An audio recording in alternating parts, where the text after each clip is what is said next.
हरिओम। आज हम लोग पढ़ेंगे प्रकृति भाव संधि। प्रकृति भाव संधि में भी हम लोग पढ़ेंगे आज प्लुत प्रकृति भाव संधि। प्रकृति भाव संधि, उसमें प्लुत प्रकृति भाव संधि। मैंने पहले भी आपको बताया था कि संधि का जो नाम होता है वही उसमें काम होता है। जैसे इसका नाम है प्रकृति भाव, तो प्रकृति किसे कहते हैं आप लोग जानते हो। ये हमारी पूरी प्रकृति जिसे हम लोग निवास करते हैं, जिसे हम लोग जन्म लेते हैं, जिसे हम लोग रहते हैं, ये एक प्रकार से हमारी प्रकृति है। संधि में जैसे हमको शब्द मिलते हैं संधि करने के लिए दो पदों में, वो उन शब्दों की क्या है, प्रकृति है। हम लोग फिर उसमें क्या करते हैं, किसी की जगह कुछ कर देते हैं, किसी को मिला देते हैं, किसी को दीर्घ कर देते हैं, वो हम उसमें चेंजिंग कर देते हैं। तो यहाँ पर प्रकृति भाव का मतलब है कि कुछ भी चेंज नहीं होगा। मतलब जैसे वो शब्द हैं उसमें दूसरी संधि प्राप्त रहेगी, जैसे दीर्घ होने पे दीर्घ हो सकता है, यण हो सकता है, लेकिन वो होगा नहीं, वो वैसे के वैसे ही रह जाएगा। ऐसे भी शब्द हमको संस्कृत व्याकरण में मिलते हैं, उनमें कोई संधि नहीं होती, इसलिए उसको बोलते हैं प्रकृति भाव संधि। शब्द वैसे के वैसे ही रहते हैं। तो ये प्रकृति भाव संधि भी तीन प्रकार की होती है। प्लुत प्रकृति भाव संधि, आइए हम समझेंगे। प्रकृति भाव, कुछ स्थानों पर संधि कार्य प्राप्त होने पर भी कोई लोप, आगम, वर्ण विकार आदेश नहीं होता। लोप नहीं होता, लोप मतलब कोई अक्षर गायब नहीं होता। आगम, उसकी जगह बगल में कोई दूसरा अक्षर नहीं आता। वर्ण विकार, वो वर्ण चेंज नहीं होता। आदेश, किसी वर्ण के स्थान पर दूसरा वर्ण नहीं आता, है ना। लोप का मतलब होता है अक्षर का गायब हो जाना, लोप होता है। आगम मतलब अक्षर के बगल में दूसरा अक्षर आ जाना। वर्ण विकार मतलब अक्षर का परिवर्तन हो जाना। आदेश, उस अक्षर के स्थान पर दूसरा अक्षर आ जाना। इस को प्रकृति भाव संधि कहते हैं। तो संधि कार्य प्राप्त होने पर भी ये काम नहीं होंगे, मतलब वो शब्द जैसा है वैसा के वैसा ही रहेगा। इसी को हम कहते हैं प्रकृति भाव संधि। ये सिर्फ स्वर संधि के प्रकरण में ही होती है। प्रकृति भाव संधि में पद पूर्ववत रहते हैं। पूर्व मतलब जैसे पहले थे वैसे के वैसे ही रहते हैं। यह प्रकृति भाव सामान्यतः तीन प्रकार का होता है। कितने प्रकार का होता है ये? तीन। नंबर 1, प्लुत प्रकृति भाव। प्लुत प्रकृति भाव का मतलब है त्रिमात्रिक को आश्रित करके होने वाला प्रकृति भाव प्लुत प्रकृति भाव कहलाता है। ये त्रिमात्रिक क्या आ गया भैया? तो देखिए, अब तक आपने हिंदी में ह्रस्व, वो छोटा अ बड़ा आ पढ़ा है। संस्कृत में छोटे अ को ह्रस्व बोलते हैं, बड़े को दीर्घ बोलते हैं। छोटी को ह्रस्व, बड़ी को दीर्घ, सभी स्वर जो हैं ह्रस्व दीर्घ। लेकिन इसके अलावा भी वेदों में एक तीसरा स्वर और मिलता है, उसको कहते हैं प्लुत। ह्रस्व दीर्घ प्लुत। जैसे अ ह्रस्व हुआ, आ दीर्घ हुआ, आ प्लुत हुआ। वैसे ही सभी स्वर ह्रस्व दीर्घ और प्लुत होते हैं, है ना, कुछ भेद को छोड़कर। जैसे ए हुआ, ये ह्रस्व नहीं होते। लरी जो है वो दीर्घ नहीं होता। तो ह्रस्व दीर्घ प्लुत सभी स्वर होते हैं। आप संज्ञा प्रकरण में जाकर के इसको और भी अच्छे से समझ सकते हैं। संज्ञा प्रकरण की मैंने वीडियो बना रखी है, आप प्लेलिस्ट में देखिए। तो प्लुत प्रकृति भाव में जो त्रिमात्रिक है, त्रिमात्रिक मतलब प्लुत है, ह्रस्व दीर्घ प्लुत, जो तीसरे नंबर की जो संज्ञा है स्वरों की, उसको आश्रित करके होने वाला प्रकृति भाव प्लुत प्रकृति भाव कहलाता है। आज हम इसी को ही पढ़ने वाले हैं, लेकिन दो प्रकृति भाव और भी होते हैं, उनको समझ लीजिए। दूसरा होता है प्रगृह्य प्रकृति भाव। प्रगृह्य क्या है भैया? ये प्रगृह्य किसका नाम है? तो प्रगृह्य कुछ नहीं, प्रगृह्य एक संज्ञा है। जैसे किसी का नाम है राम, किसी का नाम है मोहन, किसी का नाम है सोहन। अब सोहन से कोई वो मतलब नहीं, उस व्यक्ति की संज्ञा है सोहन। भाई कभी उस व्यक्ति को बुलाना है तो हम कह देंगे सोहन आ जाओ।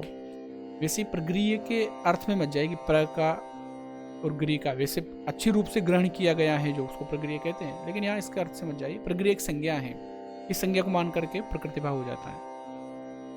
प्रगृह्य संज्ञा को मानकर होने वाला प्रकृति भाव क्या कहलाता है? प्रकृति भाव कहलाता है, प्रगृह्य प्रकृति भाव कहलाता है।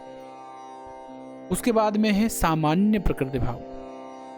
प्लुत प्रकृति भाव, प्रगृह्य प्रकृति भाव के अलावा अन्य स्थान पर जो प्रकृति भाव होता है वो है सामान्य प्रकृति भाव कहलाता है।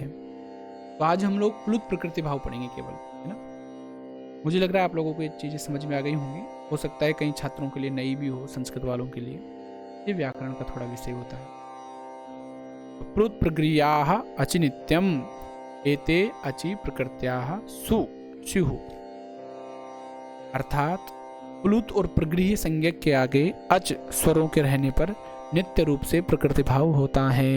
ये सूत्र है, पाणिनि जी ने 4000 सूत्र बनाए अष्टाध्याय में, उनमें से ये संधि प्रकृति भाव करने वाले संधि का सूत्र है कि प्लुत और प्रगृह्य संज्ञा के आगे अच स्वर के रहने पर नित्य रूप से प्रकृति भाव हो जाता है।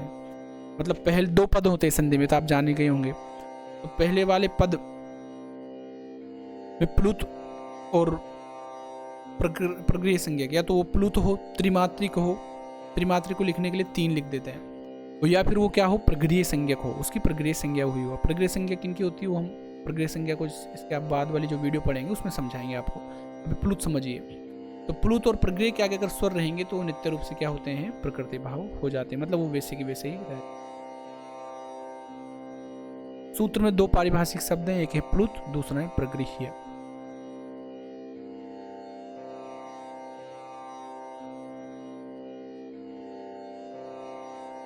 तो आज हम लोग जो प्लुत प्रकृति भाव संधि पढ़ रहे हैं उसमें केवल प्लुत को समझेंगे। त्रिमात्रिक अच स्वर को प्लुत कहते हैं। 3 मात्रा वाला जो स्वर होता है उसको प्लुत कहते हैं।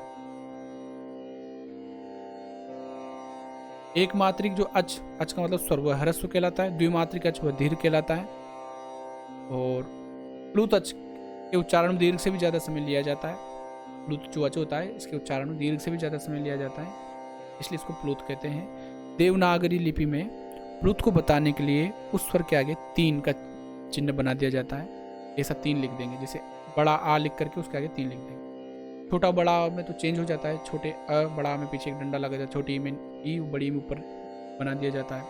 लेकिन प्लुत बनाने के लिए कुछ चेंज नहीं करते उसमें, उसके आगे 3 लिख देते हैं। जो बड़ा होता है ना, दीर्घ होता है ना, उस दीर्घ के आगे 3 लिख करके उसको प्लुत बना दिया जाता है।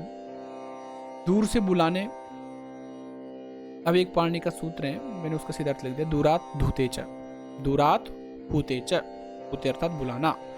इसका अर्थ है दूर से बुलाना तथा प्रत्याभिवादन में वाक्य की अंतिम पद की टी को प्लुत हो जाता है। आपने प्ररूप संधि में टी पढ़ लिया कि टी क्या होता है, टी एक संज्ञा होती है, अंतिम स्वर को टी कहते हैं। अगर स्वर के बाद में कोई व्यंजन है तो वो भी टी कहलाता है। प्ररूप संधि में मैंने स्पष्ट किया था। दूर से अगर हम किसी को बुलाएं तो उसका जो अंतिम स्वर है वो टी हो जाएगा। जैसे राम को बुलाना है, राम बहुत दूर खड़ा है, हम सामान्य भी समझ सकते हैं ऐसे कि जैसे कोई राम दूर खड़ा है, आप कैसे बुलाएंगे उसको, राम। तुम को ज्यादा देर तक बोला तो प्लुत हुआ कि नहीं हुआ। अभिवादन करेंगे, हरे राम, ऐसे कई बार लोग बोलते हैं, वो ज्यादा देर तक एक स्वर को बोलना, वो प्लुत हो जाता है। तो प्रत्यभिवादन ये शास्त्रों में होता है, जब आशीर्वाद देते हैं तो आयुष्मान भव सौम्य ऐसे करके पहले गुरु बोलते थे, तो वो अंतिम जो शब्द है ना उसको प्लुत कर देते, मतलब उसको देर तक बोलते थे।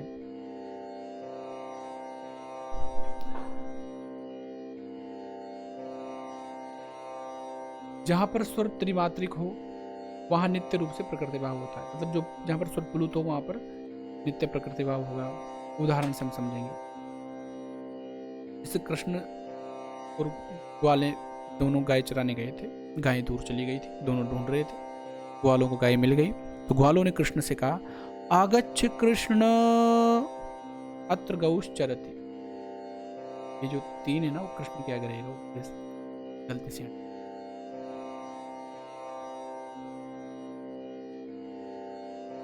यहाँ पर 3, यहाँ पर कुछ भी नहीं। तो यहाँ पर कृष्ण के आगे जो ये 3 है,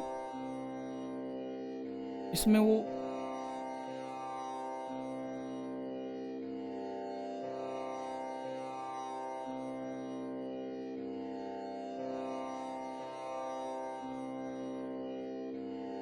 तो आगच्छ कृष्ण अत्र गौश चरति, ऐसे कौन कह रहे हैं, ग्वाले कह रहे हैं। तो कृष्ण को देर तक बोल रहे हैं, आगच्छ कृष्ण अत्र गौश चरति।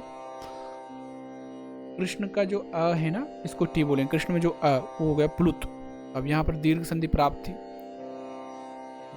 इधर भी है इधर भी है, दोनों के स्थान बड़ा आ होने वाला था लेकिन नहीं हुआ। क्यों नहीं हुआ, क्योंकि सूत्र इसके पहले हमने पढ़ा भी, प्लुत जो होता है वो क्या हो जाता है, प्रकृति भाव। तो ये ऐसे कैसे ये प्रकृति भाव हो जाएगा। यहाँ पर कृष्ण प्लस अत्र में सवर्ण दीर्घ प्राप्त था, लेकिन अकार त्रिमात्रिक होने के कारण यहाँ सवर्ण दीर्घ कार्य नहीं होकर के प्रकृति भाव हो जाता है। ना, प्रकृति मतलब यहाँ प्रकृति भाव हो जाता है, इसे प्लुत प्रकृति भाव कहते हैं। अन्य उदाहरण देख लो,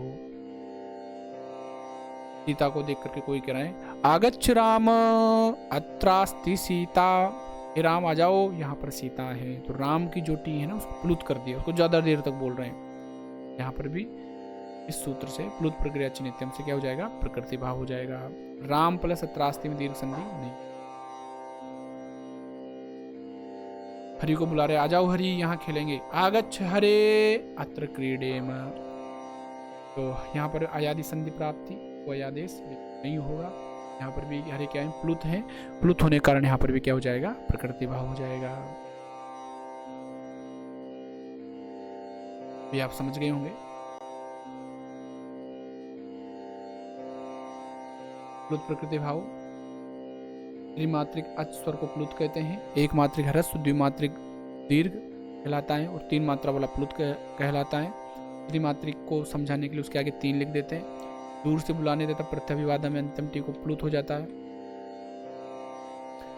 जैसे कृष्ण को दूर से बुलाएंगे, आगच्छ कृष्ण अत्र गौश्चरति, तो दूर से बुलाने पर टी प्लुत हो जाती है और प्लुत होने के कारण वहाँ पर प्रकृति भाव हो जाता है, अर्थात वो वैसा के वैसा ही रहता है, उसमें किसी प्रकार की कोई संधि नहीं होती है।